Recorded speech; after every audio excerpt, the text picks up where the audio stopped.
मैं मानता हूं कि गांधी जी ने देश के लिए बहुत कष्ट उठाए, जिसके कारण मैं उनकी सेवा के प्रति एवं उनके प्रति नतमस्तक हूं। किंतु देश के इस सेवक को भी जनता को धोखा देकर मातृभूमि के विभाजन का अधिकार नहीं था। मैंने देश और जाति की भलाई के लिए यह काम किया। मैंने उस व्यक्ति पर गोली चलाई जिसकी नीति ने हिंदुओं को नष्ट किया, हिंदुओं पर घोर संकट आए। भारत सरकार ने गांधी के अनशन के कारण पाकिस्तान को 55 करोड़ रुपए न देने का अपना आदेश वापस ले लिया है। तब मुझे ये विश्वास हो गया कि गांधी जी की पाकिस्तान परस्ती के आगे जनता के मत का कोई मतलब नहीं। गांधी जी ने देश को छलकर देश के टुकड़े किए, क्योंकि ऐसा न्यायालय या कानून नहीं था जिसके आधार पर ऐसे अपराधी को दंड दिया जा सकता। इसलिए मैंने गांधी जी को गोली मारी। उनको दंड देने का केवल यही एक तरीका रह गया था। ये शब्द मेरे नहीं है, नाथूराम गोडसे के हैं, जो उनके भाई की किताब गांधी वध क्यों के हवाले से लिए गए हैं। आज से लगभग 75 साल पहले गोडसे की कही गई ये बातें आज भी इस हिंदुस्तान का बहुत बड़ा तबका सच मानकर चल रहा है।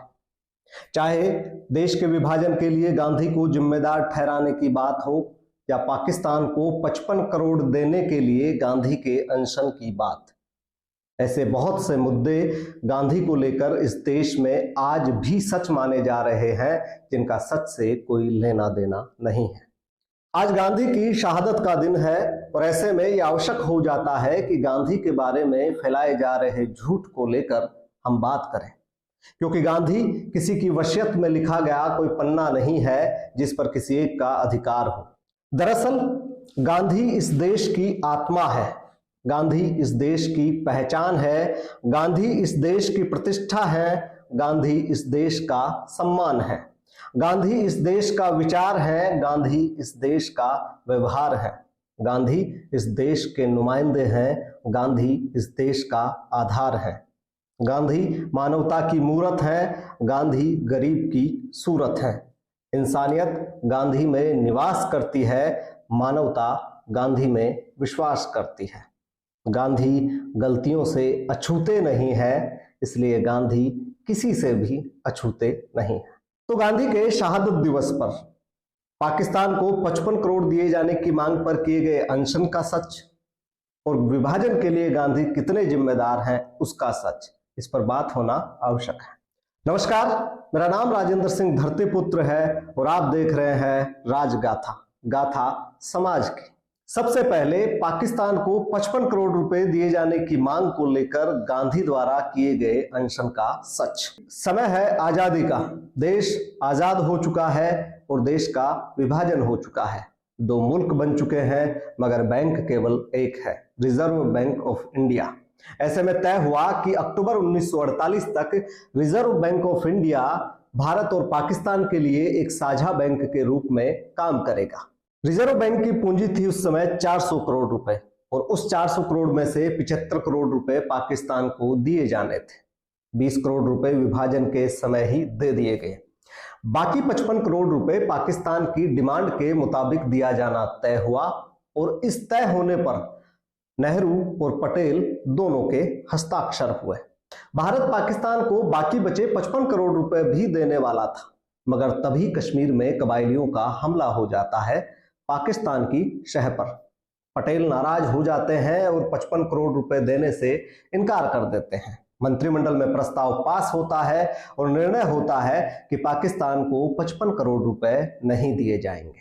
मगर तब बात आती है कि अगर ये मामला इंटरनेशनल लेवल पर जाएगा तो समझौते के मुताबिक भारत को पाकिस्तान को 55 करोड़ रुपए देने ही होंगे, लिहाजा मामला इंटरनेशनल लेवल पर जाए उससे पहले ही पाकिस्तान को 55 करोड़ रुपए दिए जाए। यही तय हुआ और इस तय होने में भी सभी की रजामंदी थी, मगर गांधी इन सबसे दूर थे। गांधी का इस 55 करोड़ रुपए से कोई लेना देना नहीं था। ये तो हो गई उन 55 करोड़ रुपए की बात जिसके लिए गांधी पर हमेशा तोहमत लगती है कि वो 55 करोड़ रुपए पाकिस्तान को देने के लिए आमरण अनशन पर चले गए। मगर वो अनशन क्या था? क्या वो 55 करोड़ रुपए के लिए था? नहीं। 12 जनवरी 1948 को गांधी का आखिरी अनशन शुरू हुआ। दरअसल सितंबर में जब गांधी कलकत्ता से दंगों की आग बुझाकर वापस लौट रहे थे तो उनकी इच्छा थी कि पश्चिमी पंजाब में जाया जाए, जहां पर सिख और हिंदू और मुसलमान तीनों ही हिंसा की आग में जल रहे थे। और वापस आते हुए जब वो दिल्ली उतरते हैं तो सरदार पटेल उन्हें मिलते हैं। वो सरदार से दिल्ली का हाल पूछते हैं। सरदार उन्हें आश्वस्त तो करते हैं, मगर गांधी ये महसूस कर लेते हैं कि दिल्ली की स्थिति बेहद खराब है। लिहाजा गांधी दिल्ली में रुक जाते हैं और दिल्ली में हिंदू, मुसलमान और सिख तीनों ही शरणार्थी के रूप में कहीं ना कहीं से आए हुए थे और वहां पर रुके हुए थे। गांधी उनको न केवल ढांढस बंधाते हैं बल्कि जो दंगे फैला रहे थे उनसे भी ये गारंटी चाह रहे होते हैं कि आप दंगों को समाप्त कर भाईचारे की भावना से एक दूसरे के साथ रहें जैसा अब तक रहते आए हैं। गांधी सफल नहीं हो पाते हैं क्योंकि नफरत की आग और विभाजन से भड़की आग इतनी बुरी तरह फैल चुकी थी कि कोई भी व्यक्ति भाईचारे या शांति अमन जैसी बातों पर भरोसा करने के लिए तैयार नहीं था। लिहाजा 12 जनवरी 1948 को गांधी बेमियादी अनशन पर जाने का निर्णय लेते हैं, ये कहते हुए कि जब तक आज तक मिलकर रहने वाले हिंदू और मुसलमान उन्हें यकीन न दिला दें कि उन्होंने आपसी रंजिश मिटा दी है और साथ साथ रहने को तैयार हैं, तब तक वे उपवास नहीं तोड़ेंगे। ये गांधी का अनशन था, पाकिस्तान को 55 करोड़ रुपए दिलाने के लिए नहीं बल्कि हिंदुस्तान में शांति, अमन और भाईचारा कायम करने के लिए। और 55 करोड़ रुपए से तो गांधी के इस अनशन का लेना देना ही नहीं था। इसके बारे में अगर आप डिटेल से जानना चाहते हैं तो प्रसिद्ध इतिहासकार अशोक कुमार पांडे की किताब है, उसके जरिए भी आप पूरी जानकारी हासिल कर सकते हैं। दूसरी बात है गोडसे द्वारा गांधी के बारे में विभाजन को लेकर फैलाए गए सफेद झूठ की, उसकी बात भी होना आवश्यक है। और इस विभाजन वाले इस प्रकरण पर ट्विटर पर मनीष सिंह, जिनका ट्विटर हैंडल है रिबोर्न मनीष, ने एक बड़ी टिप्पणी की है कुछ नक्शे डालकर। उस टिप्पणी के हवाले से हम समझने का प्रयास करते हैं कि इस देश के विभाजन के लिए गांधी कितने जिम्मेदार हैं, या फिर इस देश का एक तबका, विशेष अधिकार प्राप्त तबका कितना जिम्मेदार है, या फिर गोडसे जैसों की मानसिकता कितनी जिम्मेदार है। 1934 में भारत में प्रशासनिक सुधार हुए, लिहाजा चुनाव हुए उसी दौरान। उस समय देश की आबादी थी लगभग 30 करोड़ और वोट देने का अधिकार मिला लगभग 14 लाख लोगों को, यानी 4% से कुछ ज्यादा। ये 14 लाख लोग कौन थे? ये लोग थे उच्च शिक्षित लोग, आर्थिक रूप से बेहद संपन्न लोग, या फिर सामान्य भाषा में कहें तो गोदान के राय बहादुर या खान बहादुर जैसे लोग। सिर्फ इन्हीं लोगों को उस समय वोट देने का अधिकार प्राप्त था। और इन चुनावों को अगर मजबूती से कोई लड़ रहा था तो कांग्रेस लड़ रही थी। परिणाम आए तो बंगाल और पंजाब को छोड़कर पूरे देश में गांधी नेहरू की विचारधारा की जीत हुई। फिर आता है साल 1937 और इसी साल में सावरकर, हिंदू महासभा से जुड़े हुए वीर सावरकर, देश के सामने 2 राष्ट्र का सिद्धांत लेकर आते हैं। मुस्लिमों के लिए अलग मुस्लिम राष्ट्र पाकिस्तान और हिंदुओं के लिए हिंदू राष्ट्र। 1937 में सावरकर के इसी राजनीतिक सिद्धांत के बीच चुनाव होते हैं। पंजाब और सिंध में गांधी की विचारधारा की हार होती है और बंगाल में गांधी की विचारधारा कमजोर पड़ जाती है।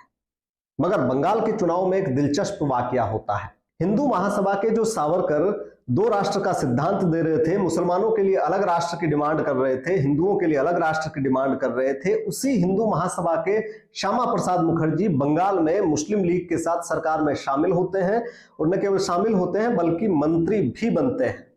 अब आती है 23 मार्च 1940 की तारीख, जिस दिन मुस्लिम लीग, ये वही मुस्लिम लीग है जिसके साथ सावरकर की हिंदू महासभा के श्यामा प्रसाद मुखर्जी बंगाल में सरकार चला रहे थे।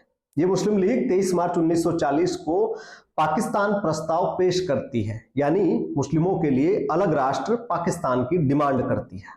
अब ये अपने नक्शों के जरिए ये देख लिया कि गांधी की विचारधारा जहां जहां कमजोर पड़ी है वहां वहां विभाजन की मांग पुरजोर तरीके से उठाई गई। अब नक्शों से इतर इस बात को समझिए कि सबसे पहले सावरकर 2 राष्ट्र का सिद्धांत देते हैं, मुस्लिमों के लिए अलग राष्ट्र, हिंदुओं के लिए अलग राष्ट्र। फिर सावरकर के संगठन से जुड़े लोग बंगाल में मुस्लिम लीग के साथ सरकार में शामिल होते हैं। उसके बाद जिन्ना पाकिस्तान प्रस्ताव के जरिए अलग राष्ट्र की मांग करते हैं और उसके बलबूते 3 बड़े क्षेत्रों में पूर्ण बहुमत की सरकार बनाते हैं। फिर इन्हीं इलाकों में दंगे भड़कते हैं। इन्हीं इलाकों में 2 राष्ट्र की या विभाजन की मांग पुरजोर तरीके से रखी जाती है, लिहाजा देश टूट जाता है, विभाजन हो जाता है। अब इस पूरे प्रकरण में गांधी कहां है? ना गांधी 1937 में मुस्लिम लीग के साथ हैं, सावरकर के साथ हैं, ना 1945 में गांधी मुस्लिम लीग या जिन्ना या सावरकर या श्यामा प्रसाद मुखर्जी के साथ हैं। तो गांधी कहां है? सबसे बड़ा सवाल यही है। गांधी नोआखली में मुस्लिमों को समझा रहे हैं तो गांधी बिहार में हिंदुओं को समझा रहे हैं। गांधी दिल्ली में शांति, अमन और भाईचारे के लिए बेमियादी उपवास कर रहे हैं तो गांधी पाकिस्तान जाकर हिंदुओं के जख्मों पर मरहम लगाना चाह रहे हैं। वहीं गांधी हिंदुस्तान को पाकिस्तान न बनने की हिदायत भी दे रहे हैं और गांधी हर दौर में यही करते हैं। अमन, शांति और भाईचारे के लिए गांधी कभी अनशन करते हैं तो कभी तपस्या करते हैं। अब ये आप पर निर्भर करता है कि आपको गांधी का सच चाहिए, उनकी तपस्या चाहिए, उनका भाईचारा चाहिए, या फिर गोडसे का झूठ, उसका पाखंड या उसकी नफरत। ये फैसला आपको करना है। और साथ ही एक और फैसला आपको करना है जो मैं सवाल के रूप में आपके समक्ष रख रहा हूं। असहमति आवश्यक है और उस असहमति को दर्ज कराना उससे कहीं ज्यादा आवश्यक है, मगर क्या उसके लिए किसी का कत्ल कर देना और फिर उस कत्ल को जायज ठहराना उचित है? कमेंट करके हमें जरूर बताएं। नमस्कार, जय हिंद।